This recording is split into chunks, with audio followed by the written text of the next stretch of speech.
Hoy Mismo vimos sistema. sistemas. Bueno, sí, vimos sistemas hoy como dijo Kane. eh, y nada, completamos lo que faltaba de falsa posición para raíces. Está bien, nosotros vamos a ver raíces entonces hoy y la próxima veremos sistemas. Vamos a empezar entonces con el método de bisección. ¿Ven la pantalla? Sí, sí. Se ve. Bien. Vamos a trabajar sobre esta función. F de x igual a e a la menos 2x menos x. ¿Sí? Y vamos a plantearlo en forma de una tablita para que ustedes, para poder ordenar más o menos las cuentas, ¿sí? Vamos a partir de un punto A, B, la raíz aproximada que la vamos a llamar P. Vamos a tener el F en A y el F en P para poder decidir el P a cuál de los dos puntos va a ir, ¿sí? Y después tenemos el error absoluto aproximado. Estos no siempre lo piden, pero lo vamos a calcular. Error relativo aproximado y la constante asintótica, ¿sí? ¿Alguien se acuerda cómo era el concepto de bisección?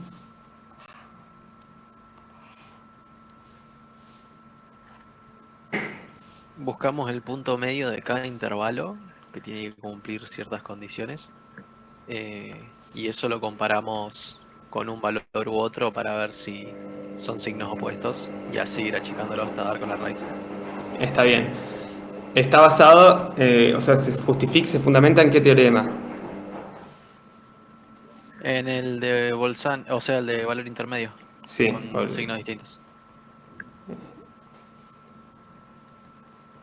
entonces acá nosotros tenemos A, nosotros tenemos B, partimos, la función tiene que ser continua en el intervalo AB y tiene que tener, si tiene valores opuestos en los extremos, la función quiere decir que tiene que haber una raíz en el medio, ¿sí? Por teorema de valor intermedio.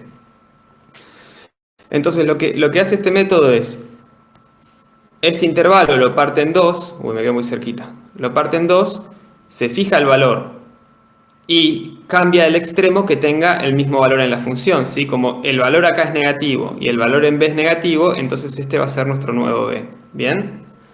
De nuevo, parte el intervalo en 2. Como el valor acá es positivo y el valor en A es positivo, entonces este va a ser nuestro nuevo A. Esto hace que el intervalo que contiene la raíz se vaya achicando y que siempre la raíz esté dentro del intervalo, ¿sí? De esa forma, nuestro punto medio siempre va a estar acercándose a la raíz. ¿Hasta ahí se entiende? Bien, ese es el concepto básico. Entonces vamos a partir de 0 y 1, que yo ya probé, yo en Scilab agarré, grafiqué esta función y busqué dos puntos con signos diferentes, ¿sí? Entonces partimos entre 0 y 1.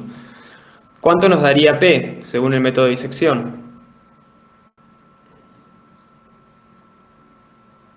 Según el método de disección, P es el punto medio del intervalo, ¿sí? Es decir, 1 más 0 dividido 2, ¿no?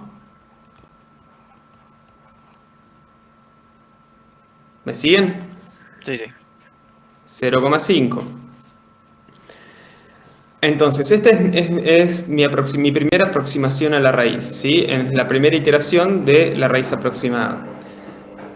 F en A vale 1 y F en 0,5 vale menos 0,1321. Como yo sabía que este intervalo, o sea, F en A y F en B tenían signos opuestos y F en A es positivo, yo acá veo que F en P tiene el mismo signo que F en B. ¿Bien?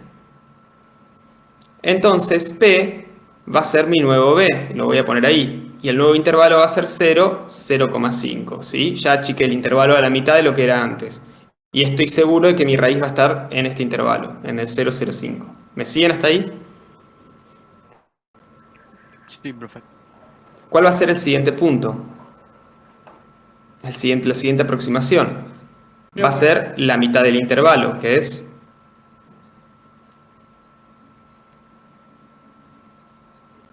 ¿Alguien sabe? 25. 0,25, porque es B más A sobre 2. F en A sigue siendo 1 porque no lo cambié. Y f en P es f en 0,25, me da 0,3565. Entonces, como ahora f en P y f en A tienen el mismo signo, este P va a ir a parar a A. Y me va a quedar 0,25, 0,5. Y ahí disminuí de nuevo mi intervalo a la mitad. ¿Sí? Y yo si quiero puedo seguir sacando el siguiente P, que va a ser 0,375. ¿Sí? La mitad entre estos dos puntos.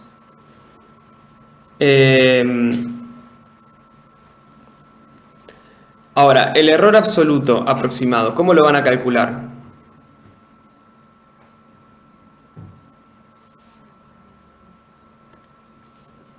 El error absoluto aproximado es igual al valor más aproximado menos el valor aproximado dividido el valor más aproximado, ¿sí? Entonces, para calcular el error absoluto de esta iteración que me daba 0,5, ¿cuál sería el valor más aproximado comparado con esta iteración? ¿El siguiente está bien o...? Sí, se toma el siguiente porque como uno va a ir calculando esto a medida que va avanzando, todavía no tenés el otro. ¿Sí? Vos nomás calculás el 0,25, calculás el error de este para ver si ya tenés una tolerancia suficiente como para dejar de buscar la raíz, o sea, para ver si ya estás suficientemente cerca. Ah, genial. Entonces, nos queda 0,25 menos 0,5, en valor absoluto nos queda, perdón, me estoy adelantando, así es el error absoluto aproximado. ¿Sí? El que había puesto antes el error relativo aproximado, que es de valor más aproximado menos valor aproximado dividido valor más aproximado. ¿Sí? Entonces, acá hacemos 0,25 menos 0,5, este menos este resulta en 0,25. ¿Bien? 0,375 menos 0,25 resulta en 0,125. ¿Sí? Y acá ya no hacemos nada porque no tenemos otro número acá abajo para restar con este. ¿Sí? Esto lo van a ver de dos formas. Lo van a ver así o lo van a ver al revés, poniendo un guión en el primero que no hay nada y después 0,25 y 0,125. A ver, espera un segundo que suena el celular. Denme un segundo que me llaman del otro trabajo.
Ahí volví.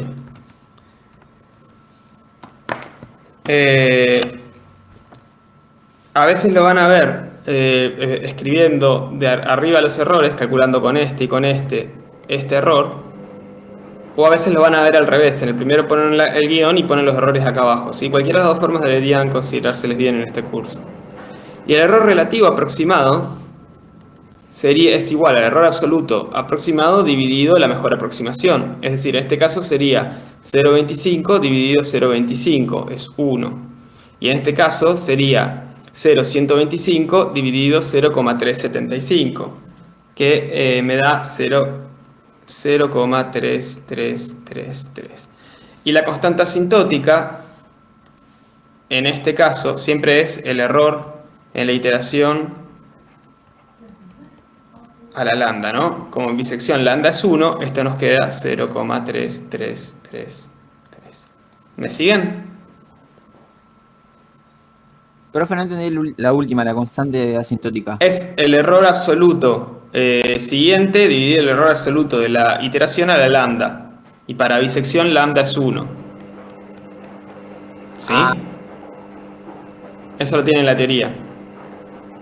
Sí, y acá está también creo que Sí. Si a ustedes le piden hacer por bisección 3 iteraciones y devolver la raíz aproximada, el resultado es este. ¿Sí? Es la raíz más aproximada que obtuvieron al hacer 3 iteraciones. ¿Sí?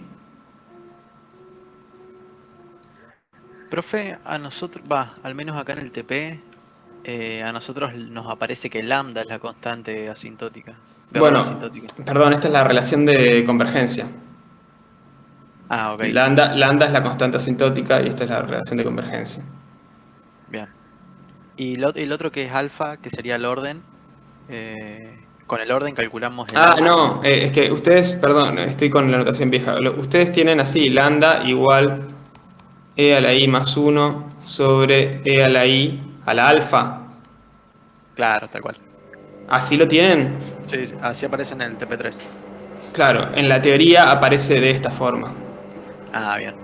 ¿Sí? O sea que serían lo mismo pero con otra notación. Sí, es lo mismo con otra notación. Ah, buenísimo. Gracias. ¿Bien? Si quieren chequeen la teoría, pero me parece que la teoría lo estaban dando de esta forma, por eso yo lo había escrito así. Pero pueden chequearlo. Igual es lo mismo con otra notación. Bien. Entonces, bueno, si este ejercicio ya se entendió, ¿lo han programado? Profe, una consulta antes. Sí. El 0,333 sería 0,125 sobre 0,25 a la 1. Uy, sí, lo hice con los... Perdón, es 0,5. Lo estaba haciendo, hice la cuenta viendo esto nomás. Y era esto, me equivoqué de columna. Ok, gracias.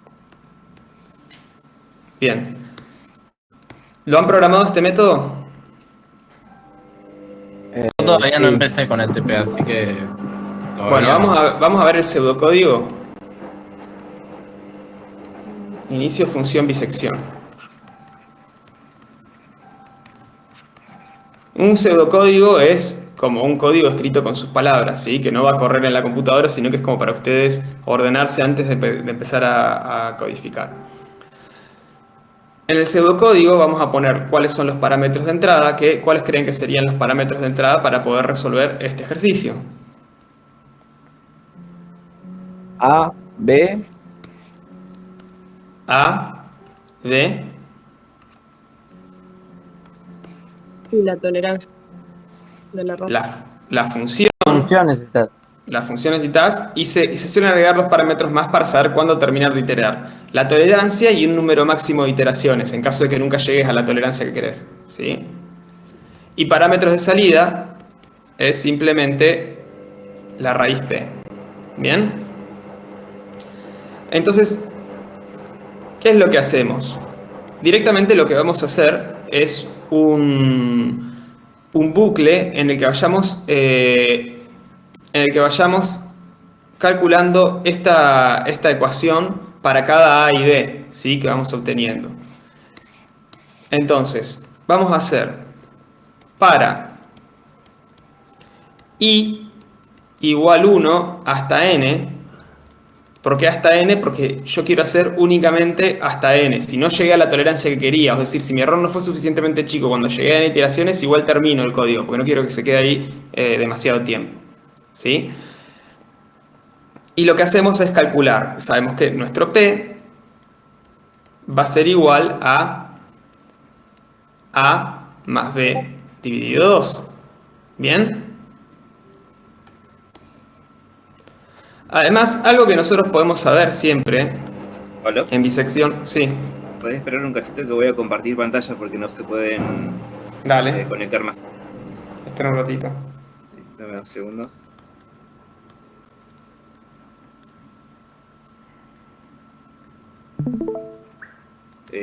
Listo. Listo, por. Bien, nosotros sabemos que por cómo es bisección, nuestro error absoluto, no el absoluto aproximado, nuestro error absoluto siempre va a ser menor que b menos a sobre 2. ¿Por qué? Si volvemos al gráfico, ¿sí? lo voy a ampliar, por ejemplo, acá teníamos A, teníamos B, en algún punto intermedio está la raíz real, ¿sí? Por ahí no está justo en el medio, está por acá, la raíz real, y nuestra aproximación va a ser justo en el medio, ¿sí? En el peor de los casos, en el que R estaba muy cerca de B o muy cerca de A, el error va a ser la mitad del intervalo, ¿me siguen? O sea, el error es esto es el error absoluto, si esta es la raíz real, este es el error absoluto, ¿sí? Entonces, en el mejor de los casos el error es 0, es decir que la raíz estaba justo en donde calculamos que está P. En el peor de los casos, como sabemos que la raíz está dentro del intervalo por el teorema de Bolzano, en el peor de los casos la raíz está un infinitesimal antes que B o un infinitesimal antes que A, en cuyo caso el error absoluto es B menos A sobre 2, la mitad del intervalo, ¿bien? Entonces nosotros sabemos que el error absoluto siempre es menor que B menos A sobre 2. ¿Me siguen? Sí, sí. Sí. O sea, nunca puede ser más de la mitad del error, pues no tendría. No, porque la raíz tendría está en el sentido. medio y siempre Claro. tu aproximación va a la mitad del intervalo. Entonces nosotros podemos calcular E, en realidad sería una cota del error, igual a el valor absoluto de B menos A sobre 2. ¿Bien?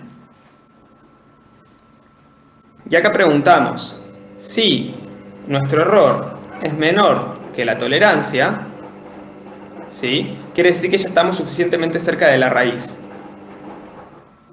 Entonces acá ponemos un break, salir. Ya terminamos de encontrar la raíz, ¿sí? Este es un fin sí. Ahí terminamos el sí. Si no salimos acá, entonces ahora lo que tenemos que hacer es ver si nuestro valor de P va a ir a parar a A o va a ir a parar a B. ¿Sí? ¿Cómo hacemos eso? Nosotros preguntamos si... Profe, perdón. Antes de... ¿No soy un fin de seguir para? con esto, No, el para todavía no terminó.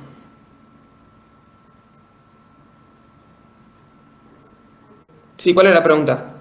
antes de seguir con eso, en el último sí, que dice si el error es menor a la tolerancia, salir. Salir Sí. vendría a ser como en sílaba como un break. Claro, eso lo vamos a ver. Depende del lenguaje que estés usando, vos vas a traducir tu pseudocódigo a las instrucciones del lenguaje. Lo que queremos hacer acá en realidad va a ser salir del bucle. Vamos a poner un break en Scilab, ¿sí? Bien. Acá en el pseudocódigo nos da la idea que, bueno, acá ya terminamos, ¿sí?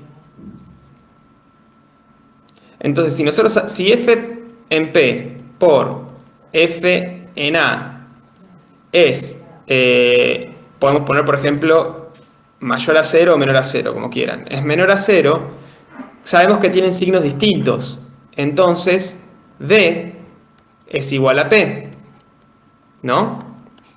O sea, a B le asigno P. Si no,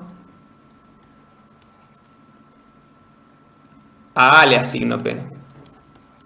Fin. En el libro está el código un poco más optimizado. Yo se los hago así porque me parece que es la forma más parecida a como lo hacemos en la tabla.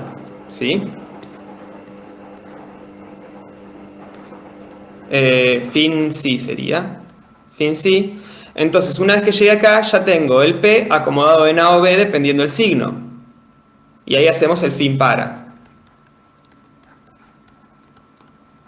Hacemos el fin para, es decir que cuando llegue hasta acá vuelve arriba y vuelve a calcular un nuevo P, un nuevo error, se fija el error, vuelve a cambiar los extremos, ¿sí? Luego del fin para, lo que queremos ver es si se llegó a la tolerancia, porque capaz que paró porque llegó a N, no porque llegó a un error menor a lo que nosotros esperábamos. Entonces acá podemos poner si el error es mayor a la tolerancia, mostrar, o sea, mostramos en pantalla, no se alcanzó la tolerancia.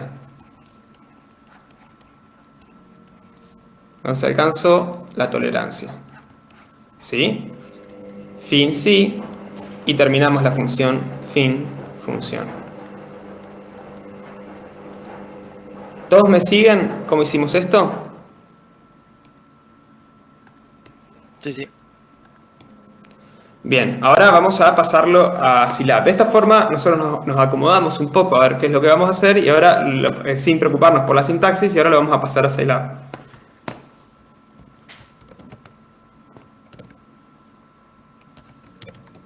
No tengo más CLC.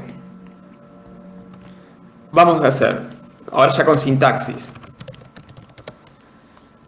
P igual bisección de A, B, F, tol y N, ¿sí? Fíjense, los parámetros de entrada los puse entre paréntesis y el parámetro de salida los puse acá antes del igual, ¿bien?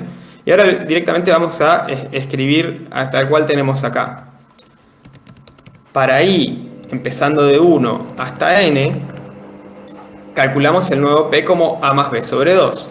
P igual, entre paréntesis, A más B dividido 2.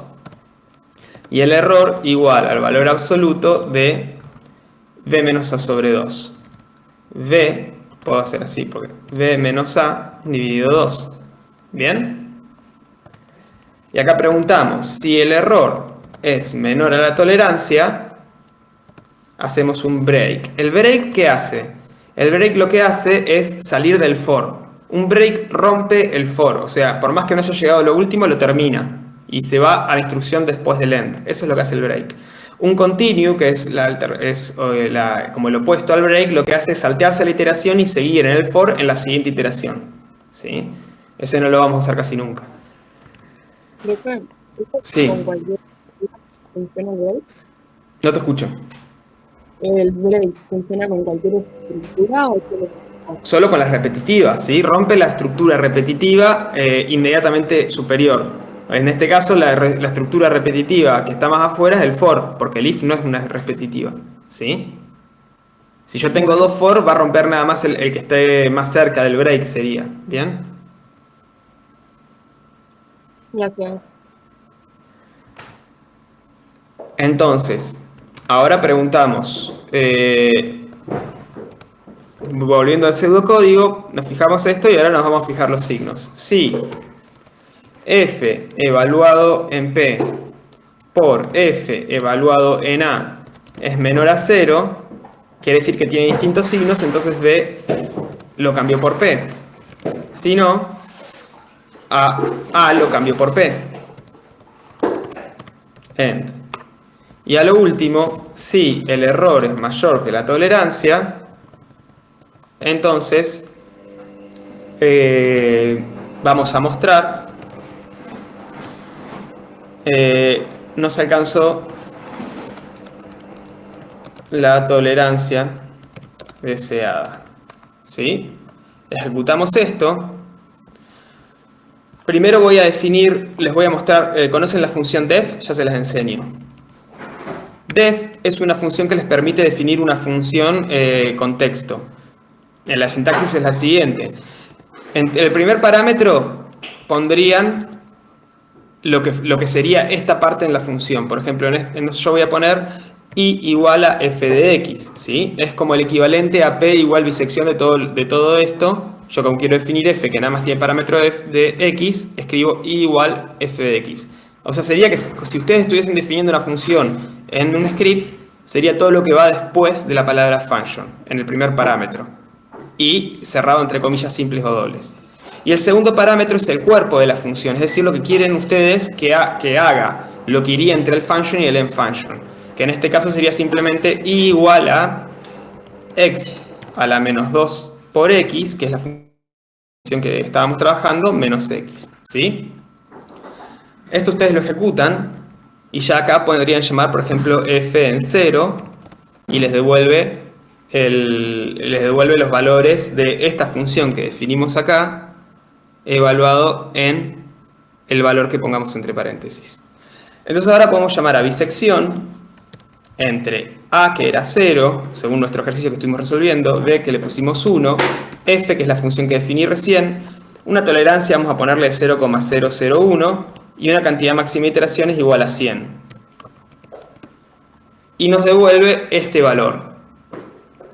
Si nosotros hacemos F en ese valor, debería ser muy cercano a 0. 4, 2, 6, 7, 5, 7, 8. Nos da un valor cercano a 0, ¿sí? Se está acercando a la raíz. ¿Me siguen? Vamos a hacer, para forzar las 3 iteraciones, ahí está, forzamos las 3 iteraciones y vemos que dio el mismo valor que nos dio cuando lo hicimos en la hoja. ¿Sí?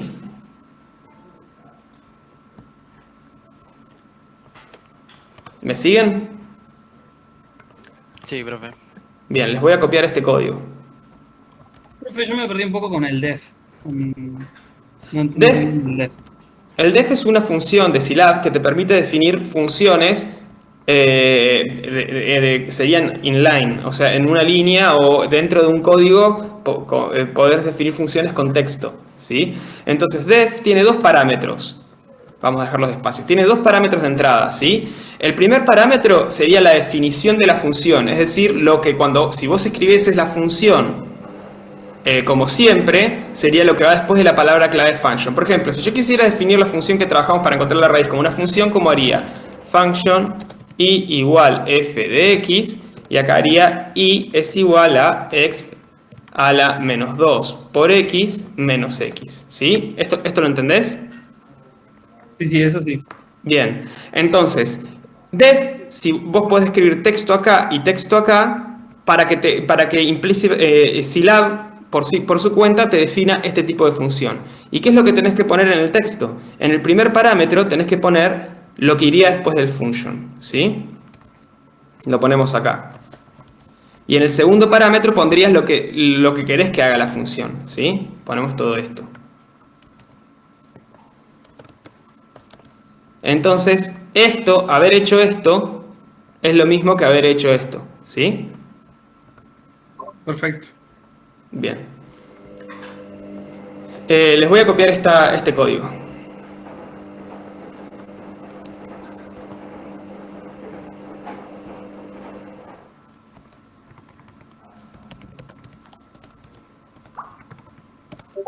Para que lo tengan. ¿Bien?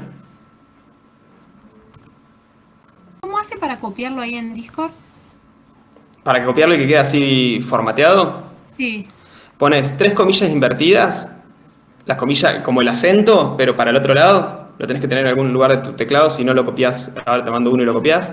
Después pones el lenguaje, en este caso es Scilab, ¿sí? Después copias todo el código y después cerrás con 3 de esas comillas, de esas tildes invertidas de nuevo.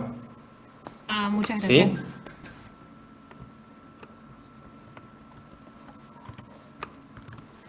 Bien. Vamos a hacer ahora, ¿qué hora es? Bien. Vamos a hacer ahora el mismo ejercicio, o sea, la misma función, buscar la raíz, pero con punto fijo. ¿Les parece? Dale. Bien. Bueno, profe. Sí. Ah, bueno, dijiste. ¿Hasta ahora se va entendiendo todo? ¿Les está sirviendo? Sí, profe. Sí. Bien. Entonces voy a volver a escribir por comodidad. ¿Qué? Que es súper claro, digo. Ah, bien. Voy a volver a escribir por comodidad la función acá. Y ahora vamos a hacer punto fijo.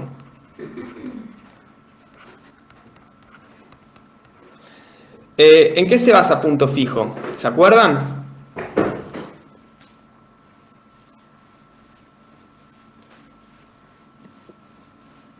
Había que encontrar un nuevo valor.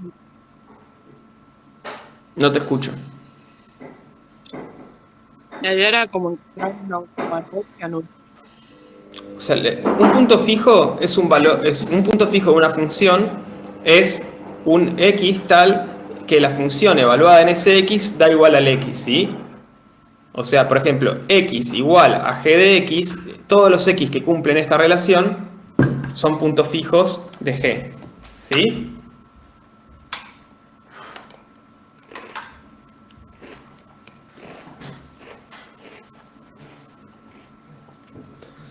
Bueno, entonces, ¿para qué me sirve esto? Porque muchas de estas funciones, cuando ustedes ponen un x cualquiera acá, les va a dar un x que si lo vuelven a introducir, les va a dar otro x que se va a ir aproximando al punto fijo. Es decir, se va a ir aproximando al punto que siempre te dé lo mismo de los dos lados.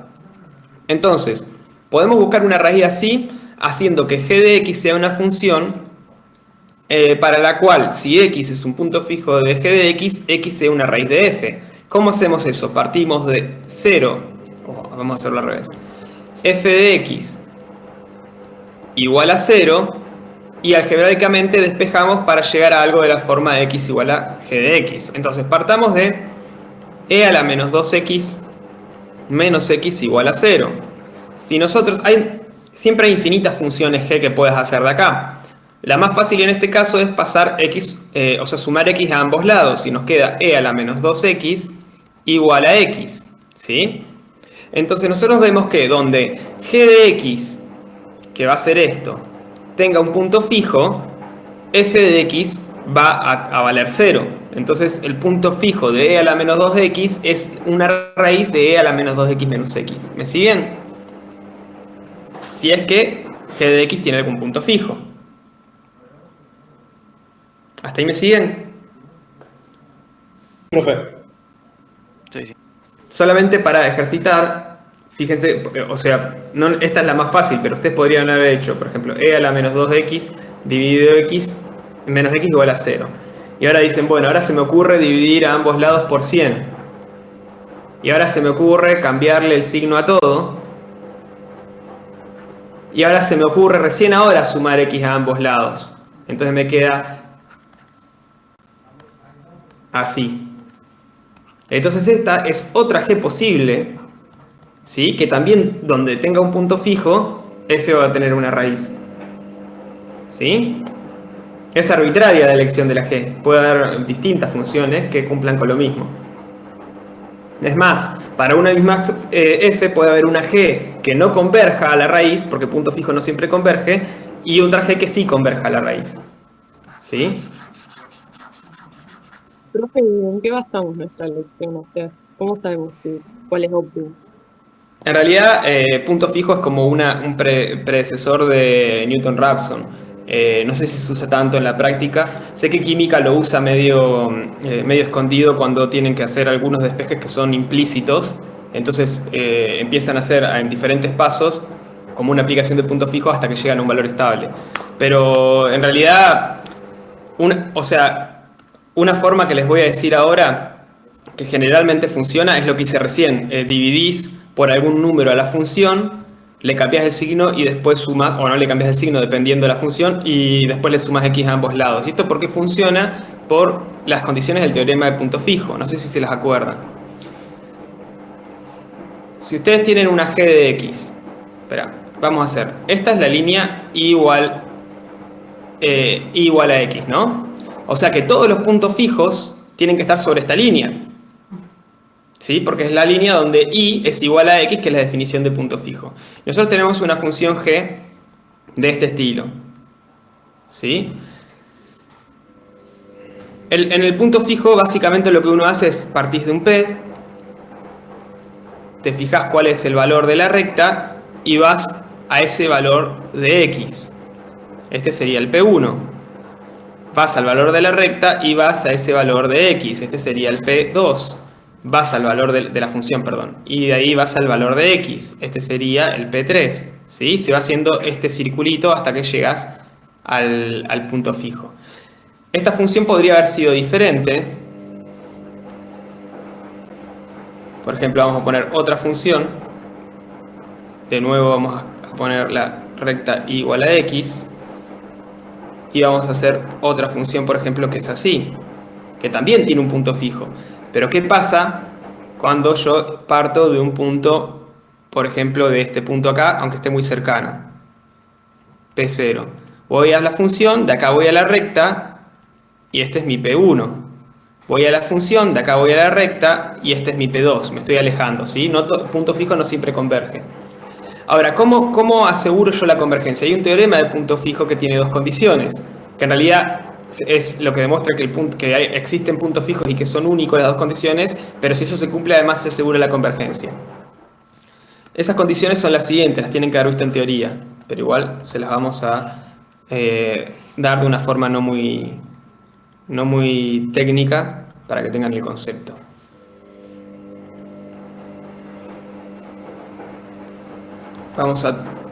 Acá tenemos la recta igual a x. Vamos a marcar un intervalo A, B. Si yo voy hasta la recta de puntos fijos, formo este cuadrado, ¿sí? Bien.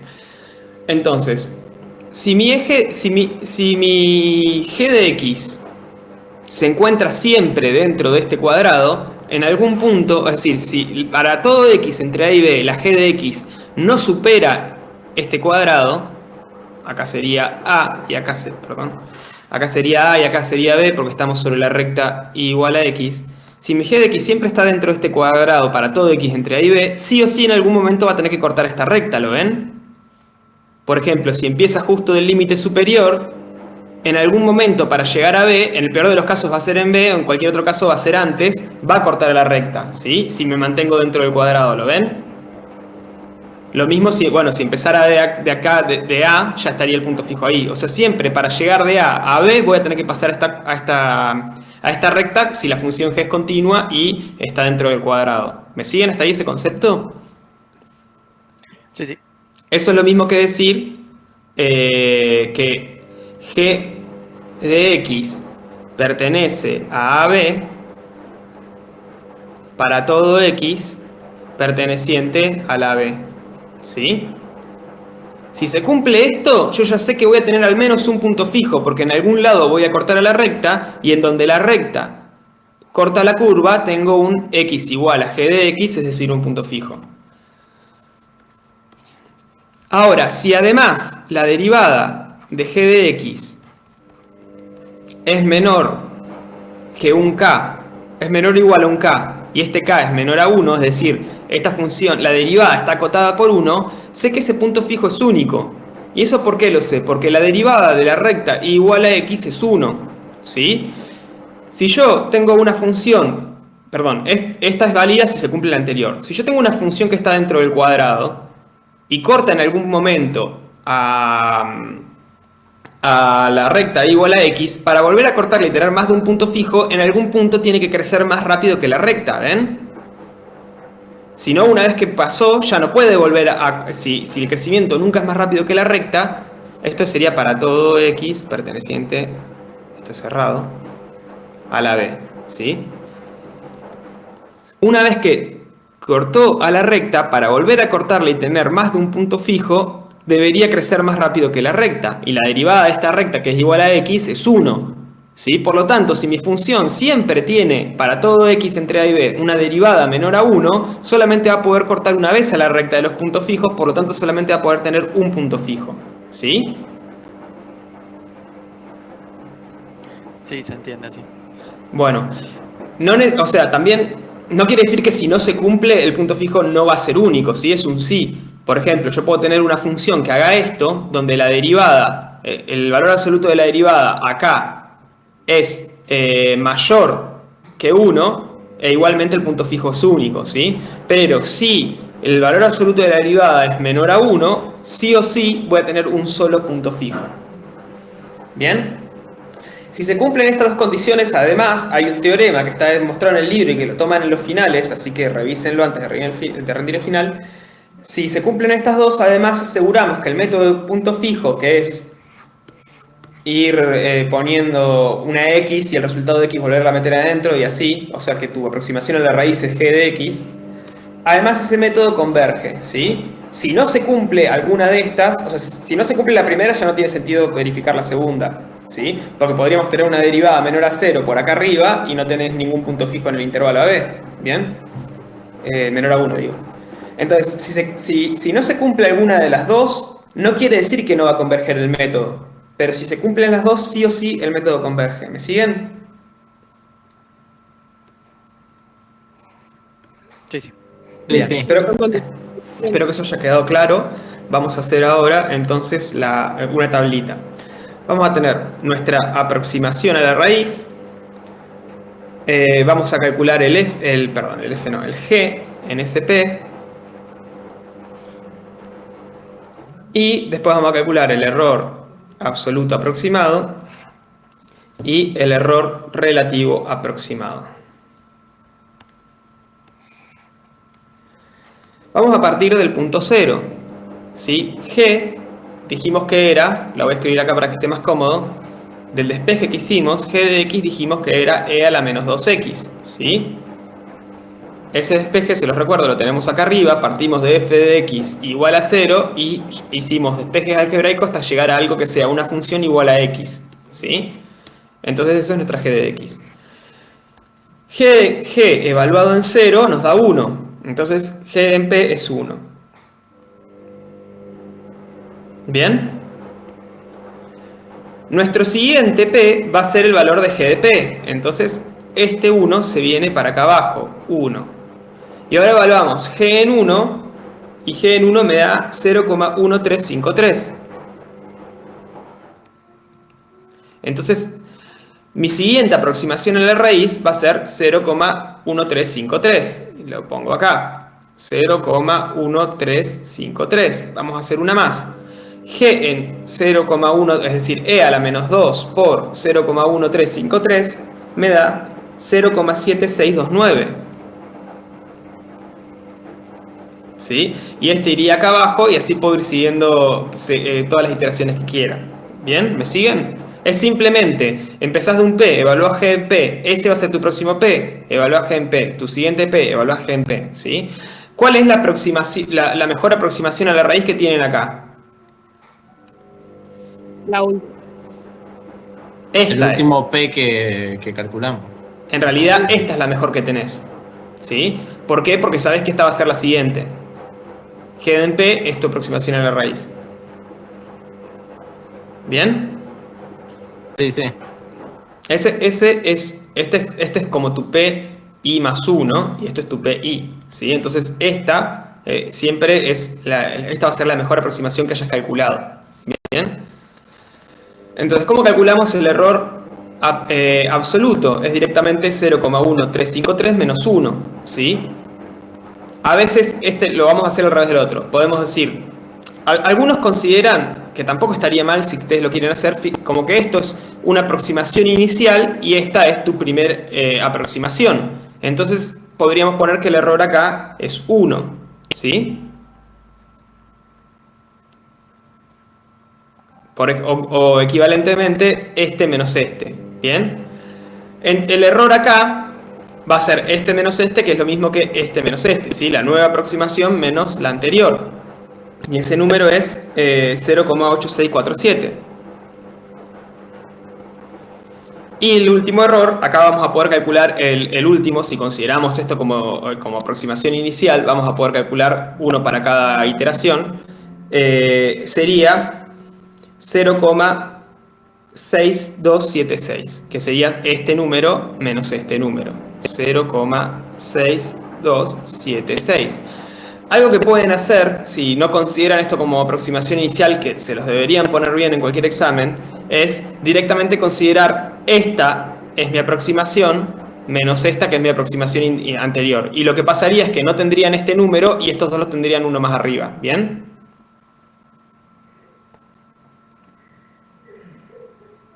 ¿Me siguen? Sí, sí. Bien. El error relativo aproximado va a ser el error absoluto aproximado menos el mejor valor, ¿sí? Si este era el valor anterior y este el valor más aproximado, entonces este dividido este. ¿Bien?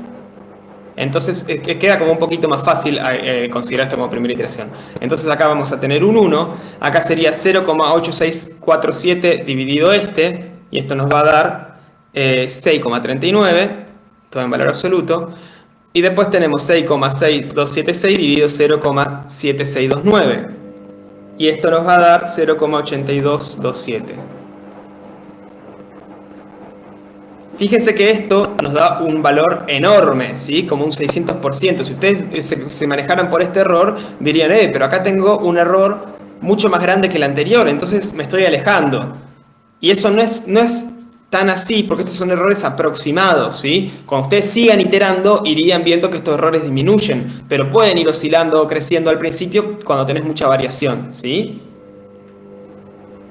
Porque si ustedes se fijan, la raíz era cerca de 0,42 y el 0,1353 está más cerca del 0,42 que el 1. Sin embargo, viendo estos errores, viendo los relativos, parecería que está más lejos, ¿sí? Pero en realidad es porque al haberse acercado de determinada manera, o sea, al haber disminuido tanto Al haberse acercado a la raíz, ese cambio abrupto hace que el error relativo parezca más grande.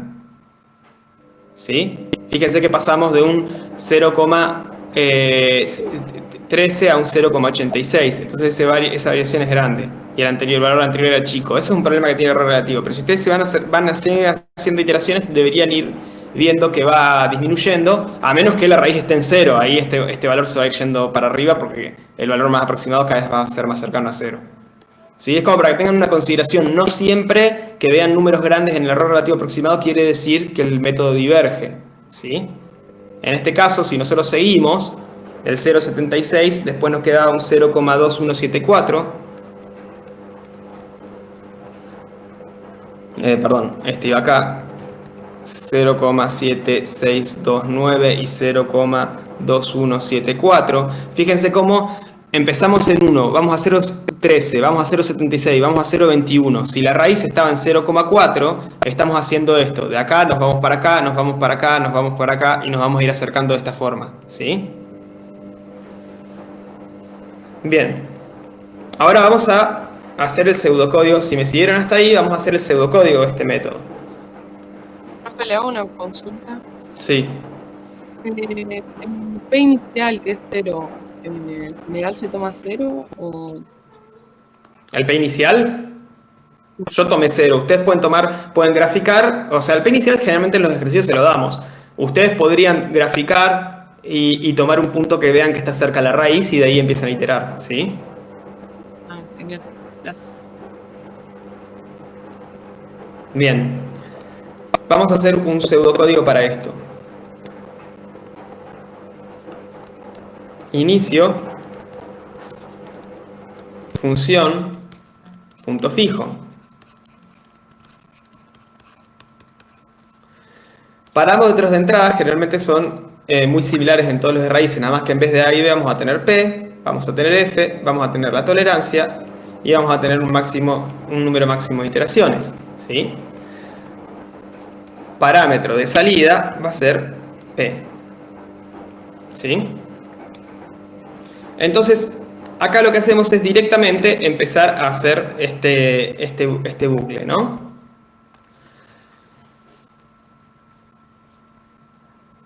Yo le voy a llamar P0 al parámetro de entrada. Perdón, ¿sí? profe, ¿es en punto fijo el parámetro de entrada sería la función o la G? La G. O sea, le podés llamar F si querés, pero para no confundir le vamos a poner G. Sí, me refería a eso, a la función a la que uso de punto fijo o a la... No, es la función del punto fijo, claro. O sea, la función del punto fijo y vos vas a saber que eso representa tu raíz en F, pero es la G la que tiene que poner. Entonces, lo que hacemos, vamos a hacer de nuevo un para y comenzando en 1 hasta n. Y vamos a calcular que P es igual a G evaluado en P0. ¿Bien? El error lo vamos a considerar como que es el valor absoluto de P menos P0. ¿Sí? Y acá volvemos a hacer lo mismo. Si el error es menor que la tolerancia, salir. ¿Alguien tiene el micrófono abierto? Y después, si no salimos acá, lo que tenemos que hacer es actualizar el P0 para que la próxima iteración calcule el nuevo P. Entonces decimos a P0 le asignamos el nuevo valor que es P. ¿Sí? Recién veo la hora, gordito, si recién termina. ¿Alguien tiene el micrófono abierto? Fin para. Una vez que salimos del for, preguntamos si el error es mayor que la tolerancia. Quiere decir que no se alcanzó la tolerancia deseada. Entonces mostramos un cartel que diga no se alcanzó. Bueno, ya saben. Fin sí y fin función. ¿Me siguieron?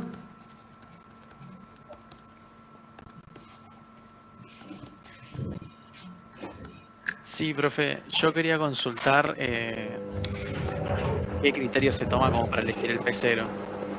¿Hay alguno? No, sí, hay algunos criterios pero nosotros no los vemos. Elijan un punto cercano, generalmente se los vamos a dar. Ah, listo. ¿Sí? Perfecto.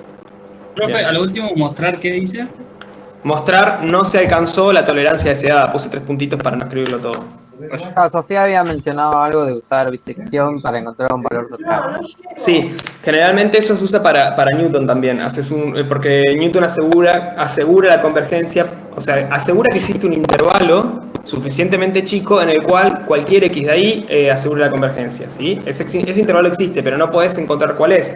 Entonces te acercás un poco con bisección y probás Newton. Si converge bien, y si no, bueno, te acercás un poco más y probás de nuevo Newton. Newton lo que tiene es una convergencia muy rápida, entonces te sirve cuando querés mucha precisión en la raíz, ¿sí? Bien, vamos a escribirlo en Scilab entonces. Si quieren, bueno, si vamos a borrar P igual punto fijo y tenemos P0 como parámetro de entrada, F, tolerancia y N. ¿Bien? Profe, perdón que lo interrumpa. Grego Grana, tenés el micrófono abierto. No sé si... Gracias. Ahí está. Siga. Bien, entonces vamos a ir escribiendo lo mismo que tenemos acá. Primera instrucción era un for, entonces ponemos for y comenzando de 1 hasta n, ¿qué hacíamos ahí? Calculábamos P como G en P0 y calculábamos el error como el valor absoluto de P menos P0. Después preguntábamos si el error es menor que la tolerancia. En realidad acá me estoy equivocando, porque si acá pongo menor, acá tendría que poner mayor o igual, o si acá pongo menor o igual, acá tendría que poner mayor, ¿sí? Lo mismo en el código de arriba, así que vamos a poner, después en vamos a poner mayor o igual. Como que el valor, si nos da justo la tolerancia, igual no sigue siendo, o sea, nosotros queremos un valor de error menor a la tolerancia. Si es menor, salimos. Si no salimos, entonces actualizamos P0 para que calcule la nueva iteración cuando volvemos arriba del for. Y si el error es mayor o igual que la tolerancia, entonces mostramos no se alcanzó la tolerancia deseada. Ejecutamos esto y ahora vamos a hacer punto fijo de empezamos en 0. La función ya la teníamos definida. Perdón, habíamos dicho esto es G, no F. La función la teníamos definida, pero G no, así que la voy a definir ahora. Ejecutamos esto. Vamos a definir G de la misma forma que definimos F igual antes. I igual a G de X. Y acá ponemos I igual a X de menos 2 por X, que era la G que habíamos elegido. Ahí ya tenemos G. Entonces ahora sí, hacemos punto fijo de P0, vamos a empezar en 0. G, la función que definimos recién. Tolerancia, vamos a poner 0,1 o 0,01 y iteraciones vamos a poner 100. Y ahí llegamos a un valor que tiene esa tolerancia. Si nosotros queremos forzar las 3 iteraciones que hicimos, ponemos 3 iteraciones máximas y un error de 0 y llegamos al valor que ya habíamos llegado cuando lo hicimos en la hoja, ¿sí? Podemos hacer acá 300 y ver, este es el valor más aproximado que estamos llegando con 300 iteraciones. ¿Bien? ¿Me siguen hasta ahí? Sí, sí.